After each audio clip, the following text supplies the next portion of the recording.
Good afternoon. Welcome to Who's Tom and Dick? With your hosts, Martin Weavers and Patrick Mortimer. Good afternoon, everybody. Good afternoon, Patrick. How doing, Martin? Here we are on Friday the 15th of March, and one more day, and we'll be celebrating St. Patrick's Day. Yes. So, yeah. Wasn't especially for me, by the way.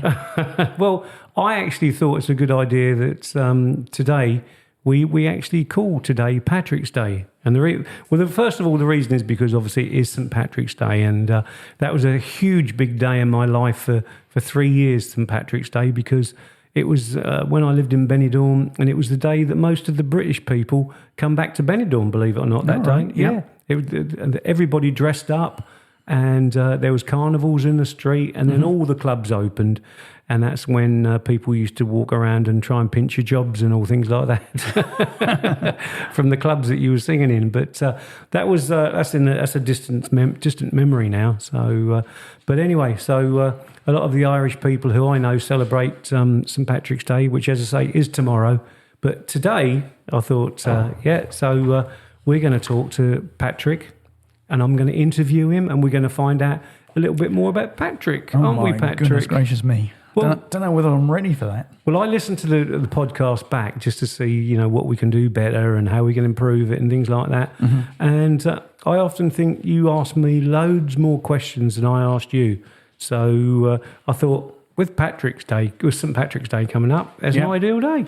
When is St. Patrick's Day then? Tomorrow. Oh, it's tomorrow, is it? Yeah, We're that close. Yeah, right. So I'm up on the ball. You see, I should know that, really, shouldn't I? Yeah. To be fair. Yeah, you should do really. But we're going to talk about everything Patrick. So come on, Pat. What we need you to do first of all is obviously we're going to get some new people listening who don't know what your diagnosis is, and obviously we've got some people who listen every week.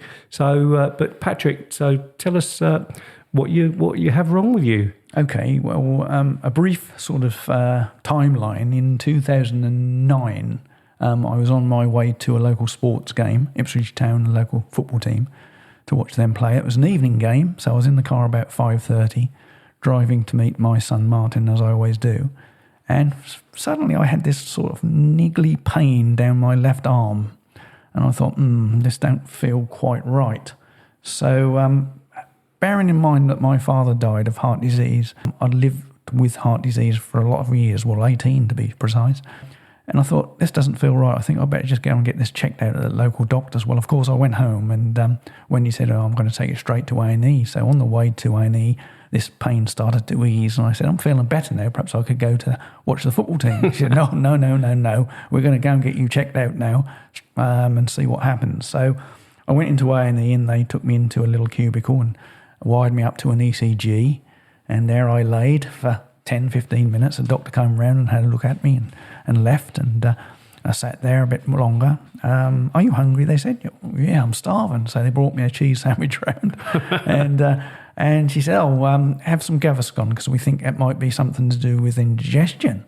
I thought, okay, funny how that affects your arm, but okay, I'll do as I'm told. So I drank the Gaviscon, laid there a little bit longer, and she said, well, we think you're okay. This ECG is fine. So we're going to get the doctor around to see you, and providing he's happy, we can release you. Right, okay. So I lay there for another 5 minutes waiting for the doctor to arrive, and all of a sudden I went grey, according to my wife Wendy, really grey. And then the nurses came in and saw it, and then rushed me into resus, pumped me full of drugs, and apparently I had a heart attack there and then. Wow. Good job you never went to that football match. Yeah, I know. So up on the ward, night stay in West Suffolk Hospital, our favourite hospital. Yeah. And then I was taken over to Addenbrooke's or Papworth in the morning in an ambulance to have 3 stents fitted. 3 days of recovery in there, then I was released. Fast forwarding to 2019, exactly the same thing happened. I was in the garden moving a few logs, and then I felt this pain in my arm and went and sat in the kitchen, and Wendy said, you don't feel very well, do you? So again, she could see the signs, you see now. She chucked me in the car and rushed me into West Suffolk, and again there they looked at me, give me a few drugs, and immediately rushed me off to Papworth in Cambridge in the ambulance along the A14, which amazed me because this was the new Papworth. I was in the old Papworth 10 years prior, and this time the ambulance backed up to these roller shutter doors. The roller shutter doors opened. I slid out on a tray straight into the operating theatre, and another 3 stents immediately fitted. Wow. And when you dashed home to get some clothes because she knew the scenario, and I had the 3 stents fitted, 2 new stents in 2 new arteries, and 1 stent replacing a previous stent from 2009. Then I was taken up onto the ward, and about half an hour later, Wendy arrived, and she said, "Oh, how are you? What are they doing? Are they going to do any operations this time?" And I said, "I'm done. I'm done. New stents, one thing and another." Have you got scars and all that? No scars. They're all healed up. Well, I haven't actually looked that closely because they went in through the groin, believe it or not. Oh, okay. So there'll probably be a little one there. Little mark there sometime, before they went in the wrist, and there's no scars there. Right. So 3 days in Papworth and home again, and a little bit of rehab, and back to normal. And touch wood, that's where I've been ever since. It amazes me that they can put these things. I always imagine they cut you open and then put these things in, and then. But no, they do that if they're going to do like a bypass or a triple bypass. They'll then have to open you right up. But with these, they go in through a main vein or artery. The first time they went in through my wrist, fed this tube or line all the way into my heart. And he was watching it on the screen. That's local anaesthetic, so I could see exactly what was going on. The second time, they'd done it in my groin, because apparently that's an easier route, but that's a lot further, I think. Yeah. So I thought, I'm not really keen on that, but they did it anyway, and that was fine. It's amazing what they can do. I mean, years ago they wouldn't have been doing that. But, I mean, my dad died in 1980. He was 58, and he died of a heart attack. And I'm pretty sure if they had this technology, he'd have lived a lot longer. Had he been picked up with anything beforehand then? No. I mean, he had a heart attack, full stop. They rushed him to hospital and gave him bed rest and tablets. And that's all they could do for him is, in those days, this was in sort of 75 to 78 to 80, and said, "You've got to rest, got to go home and rest. Don't do anything strenuous. And here's a shed load of tablets to take, daily." And I can remember him going up the stairs on his bum, backwards, because they said, "Don't get out of breath." Oh, right. Now, with me, it was the exact opposite. They said, get plenty of exercise. Don't do things silly. Your body will tell you when to stop, but plenty of exercise.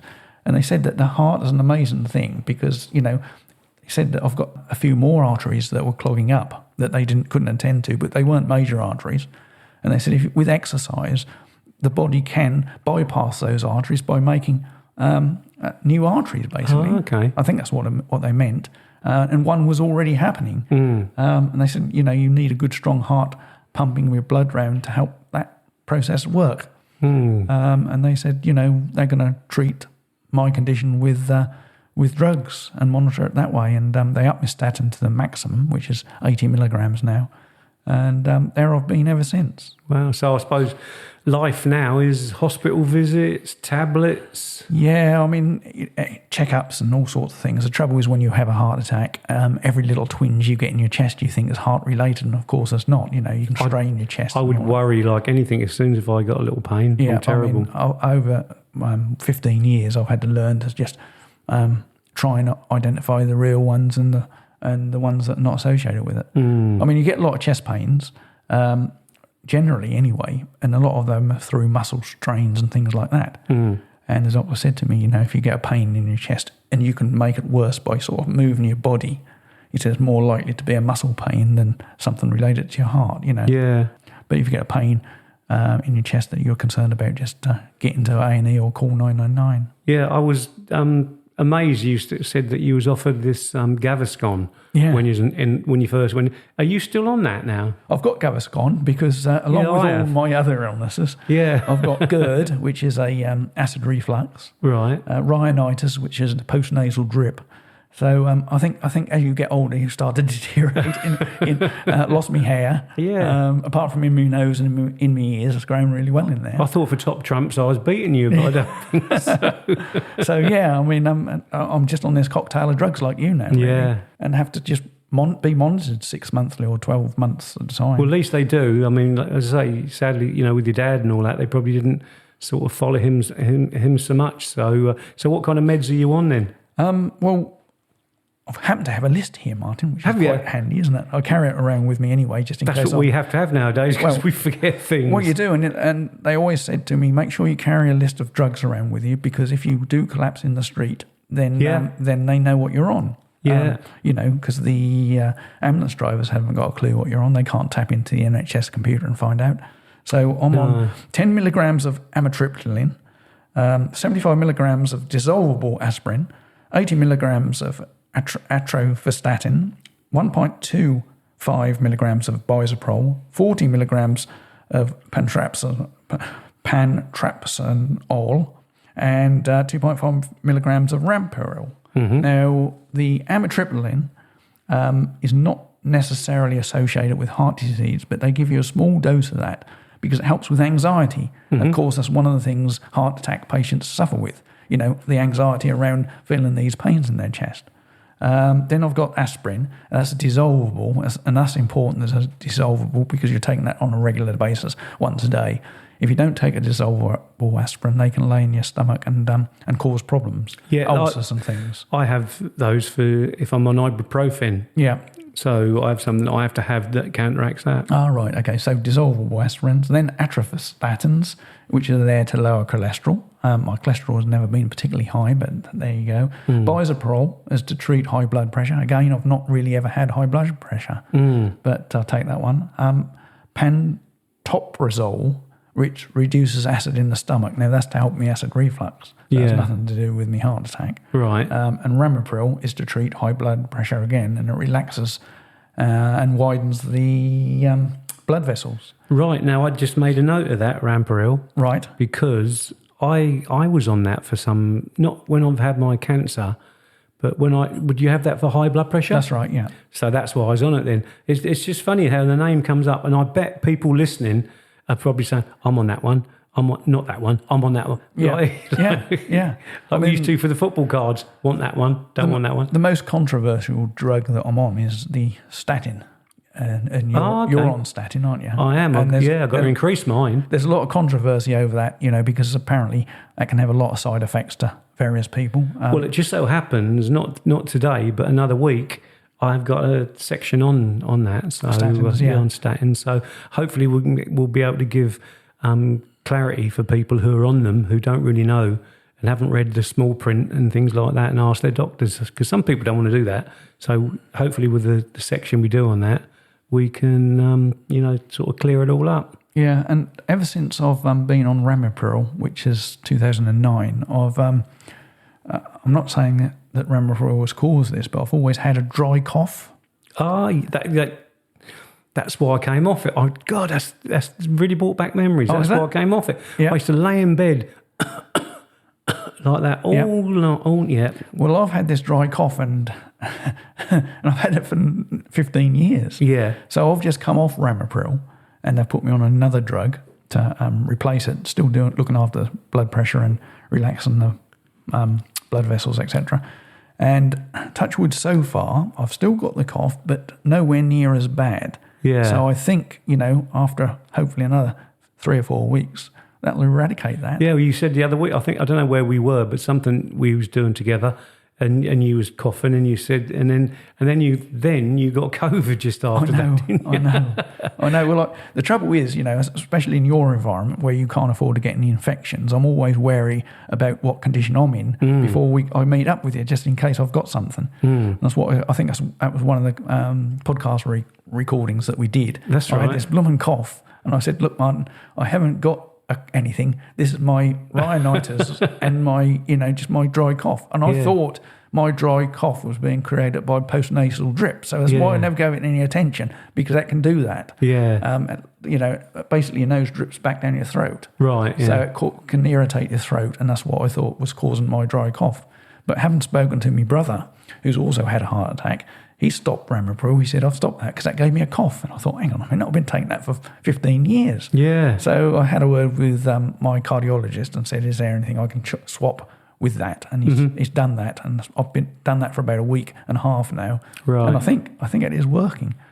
Yeah, So, you haven't coughed much today. No, I think because we're doing this, I think sometimes it's nervous. Yeah. But when you do this, you don't cough at all. No. When we'd just done a radio interview, so and we'll tell you more about that radio interview next week. Yeah. That was really exciting. But yeah, you weren't coughing at all. No, and that's quite interesting to listen to people, who message into us about their illnesses. A lot of them are cancer based, but we do get some heart patients mention things, and I don't ever think I have any side effects with my tablets. I think I'm really lucky, but then I don't know, because here I've got this cough. Is there anything else I do? I've not got a great memory now. I blame that on the statins, and that's quite useful when I'm speaking to Wendy. And she said, "I asked you to do this," and I said, "Well, statins."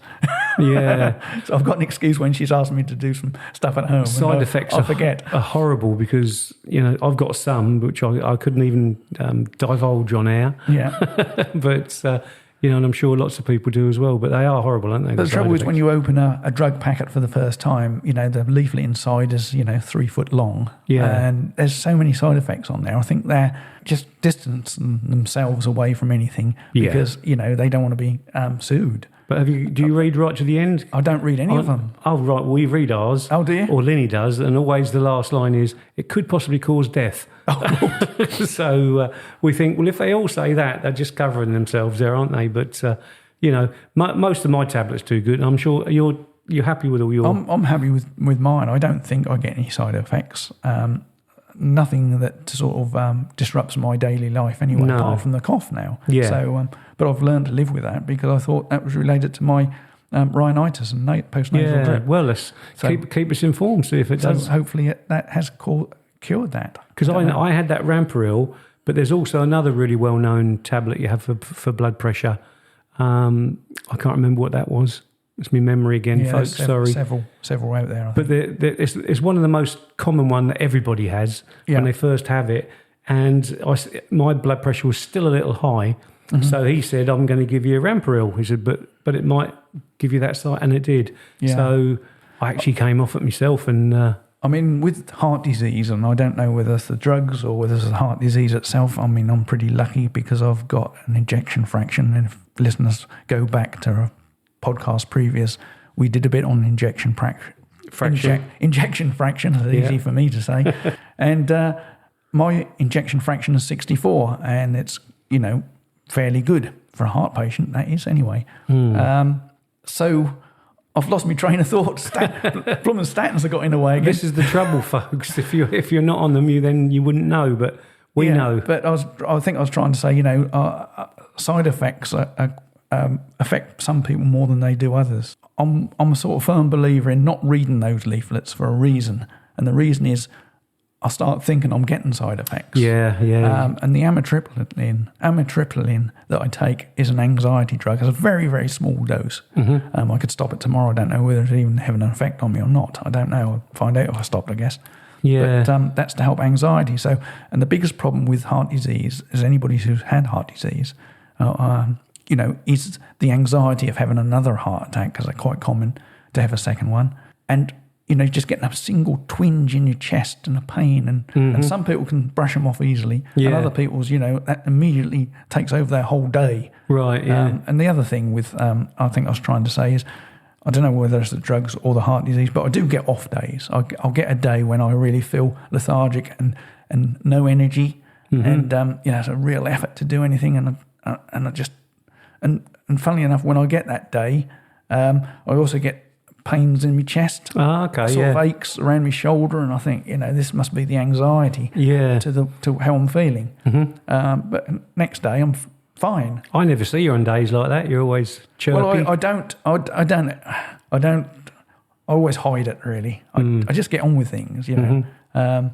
I don't wallow in self-pity. I don't like to do that. No. So I just try and get on with it. And when you say, "Oh, come on, let's go for a walk," I don't really. That's when you become ill. Yeah, I don't really feel like it, but perhaps I'll feel better if I do. Yeah. Normally, I'll come back and just flake out again, go back to square one, because it's not something you can walk out of. No, but they do. They affect us in different ways.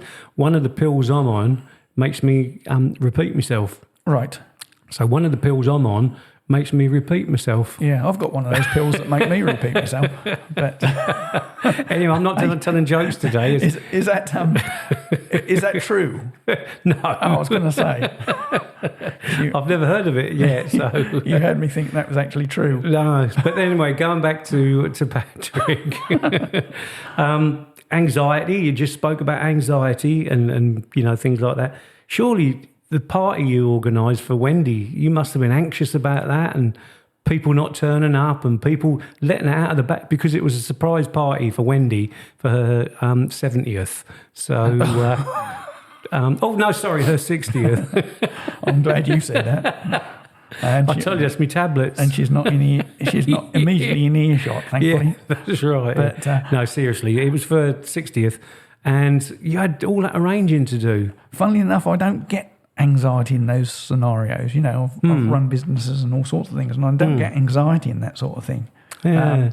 I get anxious probably, I don't know, when one of our children's doing something and I'm worried. But when I'm doing anything, I don't get any anxiety. I'm lucky like that, and some people do suffer from anxiety in a big way. Yeah. And it's easy for us to sit here and say positive mental attitude. Some people haven't got the ability to generate positive mental attitude, and that's why we're trying to help them through it, because the mind plays tricks with you at times, and the more you can use the mind to help you recover, the better. Don't sit around.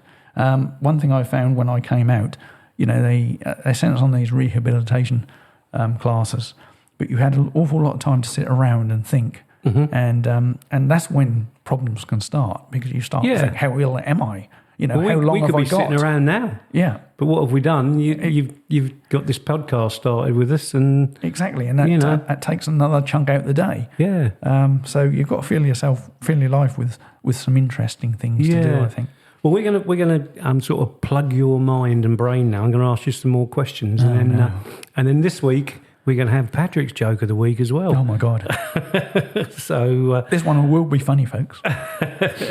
Okay, so what I need to know is what are your earliest memories? My earliest memories, cracky. I'm guessing. No, I'm not guessing. I know. The earliest memory I can think of is going into my grandfather's garage and seeing his little mini pickup truck, and he died in 1968, I believe. So I must have been below 7. That's my earliest memory. I reckon I was around about 4. Yeah. Yeah. So. Oh wow, it's probably about the age of my first memory, but it's not about me. Who do you most admire? My mum and dad, I think, really, because my dad had heart disease when he was around about 45, and therefore we were living on his disability pension, so we had no spare money. It was really tight. But we, as kids, me and my brother, never went without anything. We always had good school uniforms, new shoes to go to school with. They went without a lot, I'm sure. We never went out for meals like people do today. No. Probably one a year if we went down to Clacton, to the local seaside. For them bringing us up as they did, that was a real challenge. And they did a marvellous job, because we didn't realise at the time. It's only now that we realise what they did for us. Yeah. I think a lot of people would be like that. But no, it's nice that you sort of remember them. So, what traits don't you like in other people? The biggest trait I don't like is negativity. I hate it when people are negative. You see it everywhere, and you just want to sort of turn it around and say, "Don't be so negative. Be positive." Yeah. It's so easy to be negative. Or I'd like to do that, but I can't. Put that can't out the window. There's no such word as can't. You can follow your dreams. Don't let people stand in your way. Don't let people tell you what to do.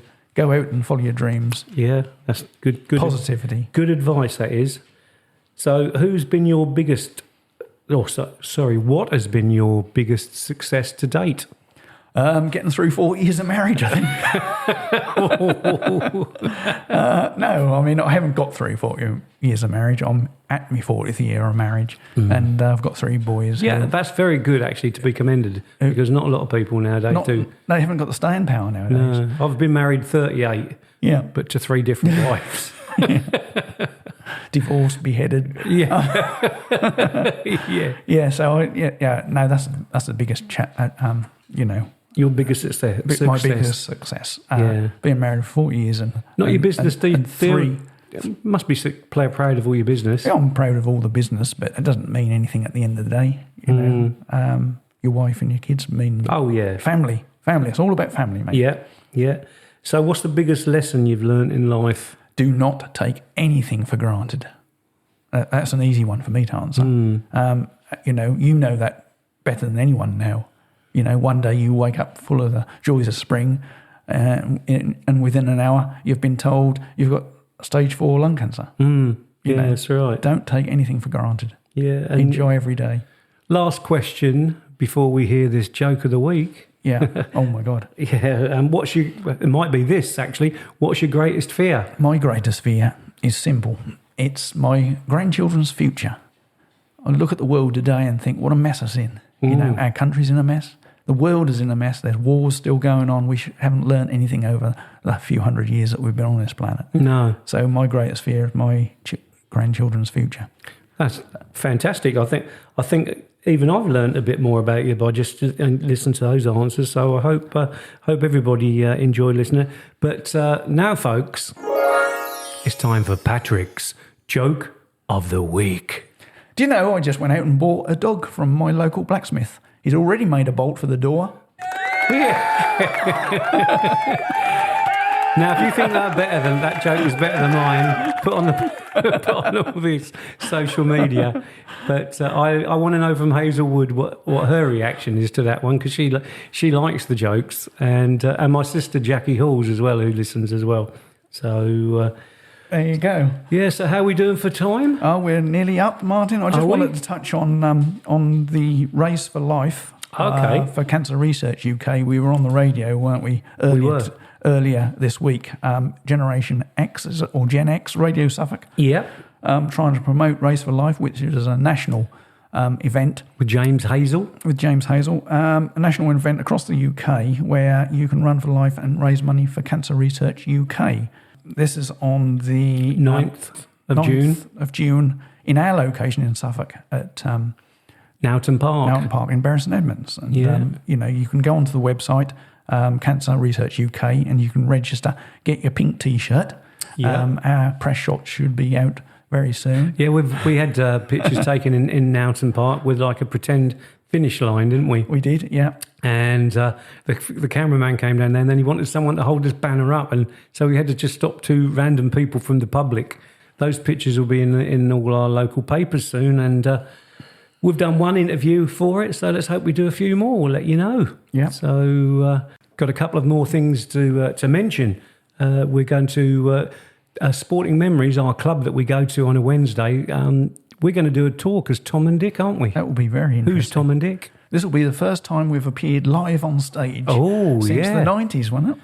Yeah, I can't remember the last date we ever did together, but yeah, it would be about 90. I know the year was about 96, 97. Yeah. So, that'd be quite, So we've got to talk about our podcast, our illnesses, and hopefully get other people to talk about their illnesses as well. Yeah. So that should be quite interesting.